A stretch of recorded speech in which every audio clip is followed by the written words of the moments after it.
Você está no canal Com Café no Divã. Seja bem-vindo. Sou Fabiana, uma entusiasta empírica do autoconhecimento e vou lhe conduzir por uma jornada interior repleta de reflexões na busca da evolução. Se você gostar desse conteúdo, compartilhe nas suas redes sociais e grupos de mensagens. Você pode ajudar outras pessoas que também estejam em busca de si mesmas. Convido você a comentar os vídeos, deixe suas ideias para que possamos crescer juntos. Convido você também a se inscrever no canal e a ativar as notificações. Assim, você será avisado de cada nova postagem. Agora, prepare o seu café, sente-se na sua poltrona, no seu divã, porque a reflexão de hoje já vai começar. O erro enquanto ferramenta para a evolução. Existe um ditado popular repetido constantemente que diz que errar é humano. Existe outro no mesmo sentido que diz que o ser perfeito é só Deus e Ele está no céu. Não é segredo para ninguém.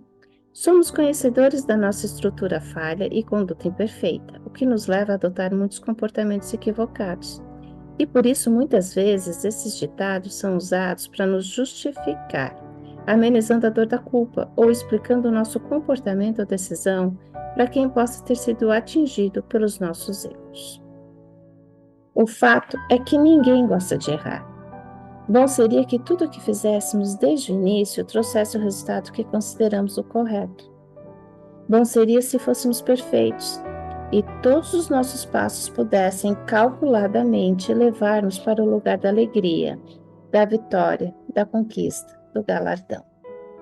Quanta dor e sofrimento evitaríamos? A dor da culpa principalmente. Não que as outras dores causadas por nossos desacertos não tenham ressonância ou não tenham a sua importância, mas a dor da culpa judia muito de quem errou. É que ela se soma a outras tantas dores que aquele erro provocou e nos leva a um redemoinho de julgamentos e condenações fragilizadores, que faz com que, por vezes, nos autodepreciemos sobremaneira, gerando o pensamento de que errar é a única coisa que sabemos fazer. Pense no seguinte exemplo. Você pega o celular enquanto está dirigindo, distrai-se olhando mensagens e vídeos, e então bate o carro. Você poderá sentir a dor das lesões físicas, assim como a dor do prejuízo financeiro referente ao conserto do veículo. Poderá sentir ainda o incômodo de ficar sem o carro por alguns dias e o constrangimento de explicar que o acidente aconteceu porque você pegou o celular sem parar de dirigir. Conduta essa que sabe não ser a correta. E junto com tudo isso, certamente você estará constantemente se lembrando de que a situação poderia ter sido evitada se não dirigisse olhando o telefone. Então, além de todas as dores, você poderá começar a condenar-se, xingar-se e recriminar-se por ter feito algo errado. Pense, esse exemplo pode refletir consequências não tão sérias. Contudo, há outros acontecimentos em que as consequências podem ser irreversíveis ou traduzirem um imenso sofrimento. É o caso, por exemplo, da pessoa que tem uma gripe e não se trata, deixando-se transformar em pneumonia. É também a situação da pessoa que esquece o fogão ligado enquanto vai ao mercado e, quando volta, se depara com um incêndio na casa. É ainda a hipótese da pessoa que não olha para o lado antes de atravessar a rua e acaba atropelada. São muitas as possibilidades, cada qual com a sua gravidade. Todas elas, entretanto, atraem o desdém ou a culpa ao comportamento incorreto que lhe ocasionou. O desdém ao erro cometido e suas consequências desventurosas não é a melhor reação. Com efeito, não é bom que se ignore que os resultados desagradáveis são frutos de alguma conduta nossa, de modo que esse tipo de reação, sem dúvida, impedirá o nosso crescimento.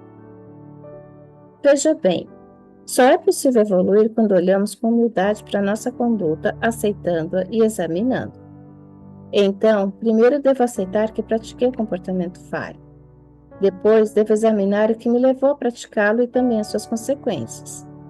Por fim, devo examinar qual outra conduta eu poderia ter adotado para alcançar um resultado diferente.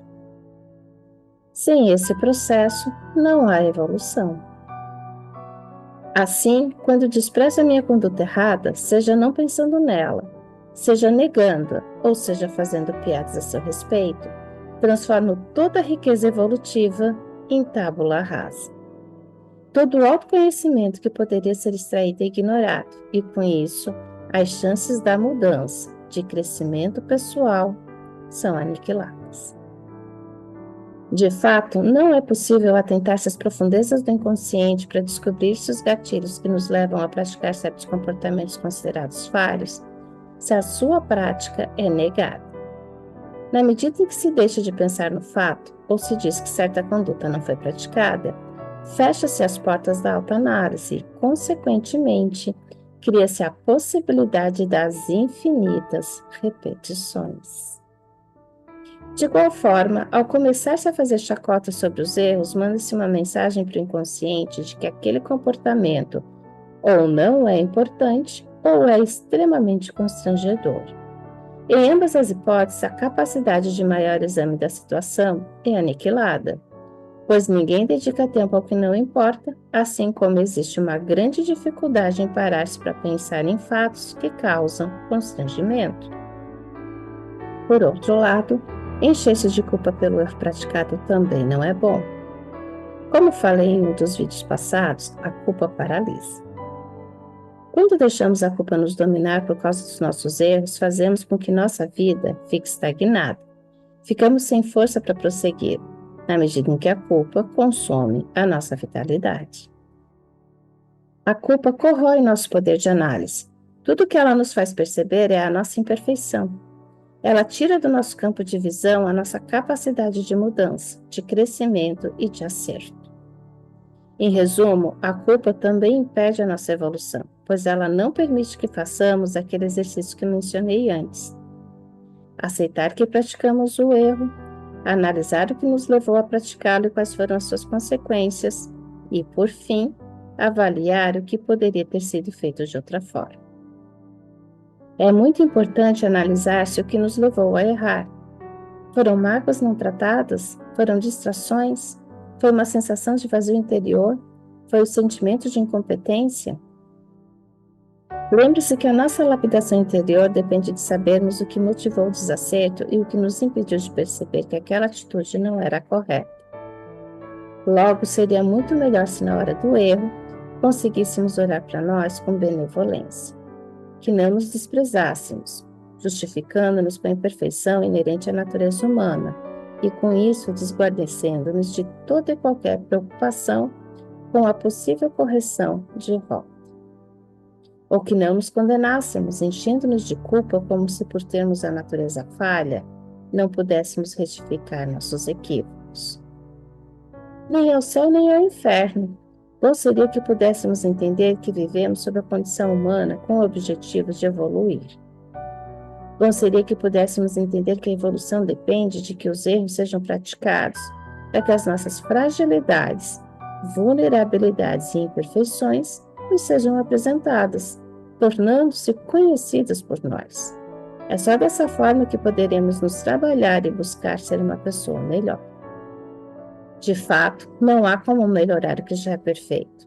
Em outras palavras, se não há equívocos, não há o que consertar.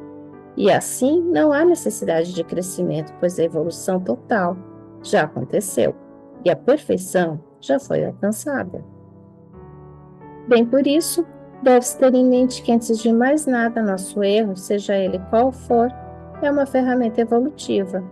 Ou seja, o erro é um artefato de aprimoramento do nosso ser, e como tal merece olhares mais complacentes e uma análise com a maior imparcialidade que conseguirmos empregar.